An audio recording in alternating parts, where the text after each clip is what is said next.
Everyone, my name is Anur Poddar. So today we are going to discuss about processors and pipelining unit number 6, lecture number 48. Let us go through the contents that we are going to discuss in this video.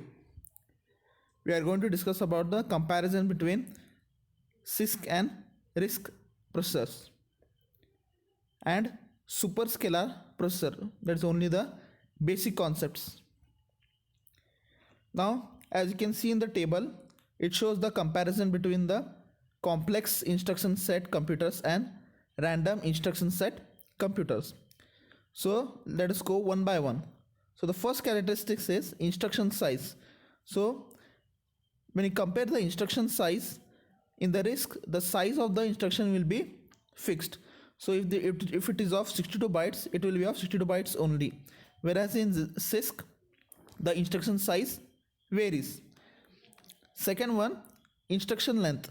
So each instruction can be of 4 bytes in the RISC, whereas it can in CISC it can have 1, 2, 3 or 4 bytes. Number of instructions.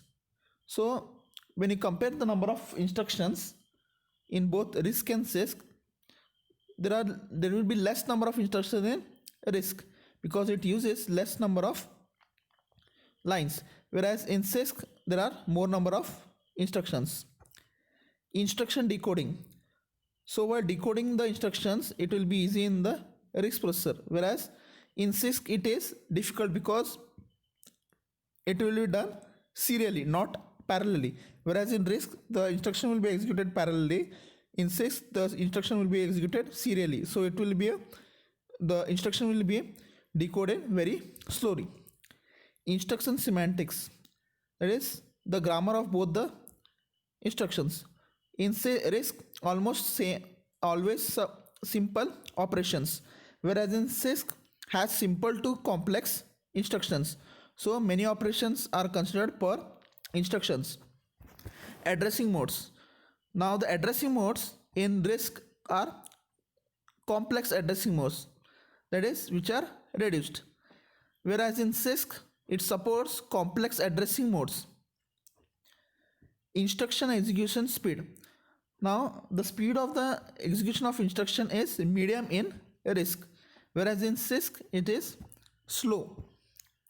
Instruction execution. So as we have discussed, it takes one cycle to execute one instructions, whereas in complex instruction it takes multiple cycles. So it is due to the parallelism of the RISC architecture. Registers. Now as we have discussed, RISC uses many general purpose registers, whereas in CISC it uses less amount of registers only for special purposes. Now we come to the hardware part. The RISC is very simple. The architecture of the RISC will be very simple, whereas CISC it is complicated. Memory access. So the access memory is rarely used, whereas for CISC it is used frequently. Instruction format. So it is a regular and consistent format, whereas in CISC it is a field placement varies. So after this we'll come to what is superscalar processor. Now superscalar processor executes multiple independent instructions in parallel. So if suppose there are 4 number of instructions, these instructions will be executed at the same time in parallelly in superscalar processor. Superscalar was designed to improve the performance of this operation by executing them concurrently in multiple pipelines. So concurrently each instruction will be executed at a time. So if there are 4 pipelines, 4 instructions will be executed at the same time. So in superscalar, multiple independent instruction pipeline are used. So as I told, each pipeline consists of multiple stages, so that each pipeline can handle multiple instructions at a time. So if a single 4 instruction go into the one pipeline, it will be divided into number of stages, so that it takes less amount of time. Super pipelining is the breaking of stages of a given pipeline into smaller stages. That is, making the pipeline more deeper and deeper.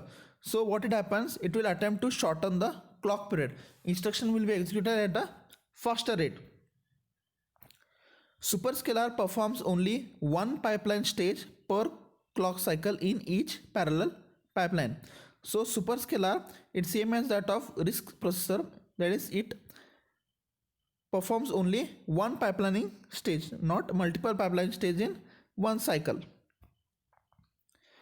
The advantages: hardware detects parallelism between instructions. So as I told, superscalar processor uses the method of parallelism to execute the instructions.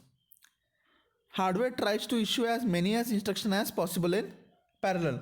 So whatever the instructions that are present in the hardware, it will try to give more number of instructions to the parallel pipelining so that it will be executed in less amount of time.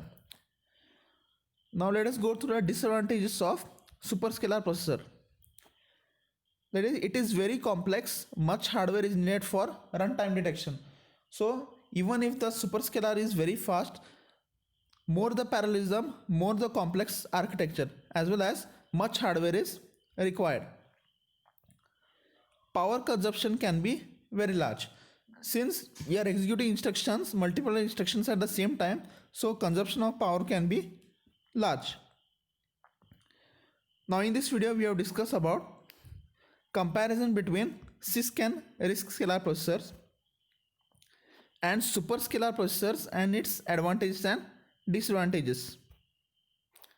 Thank you.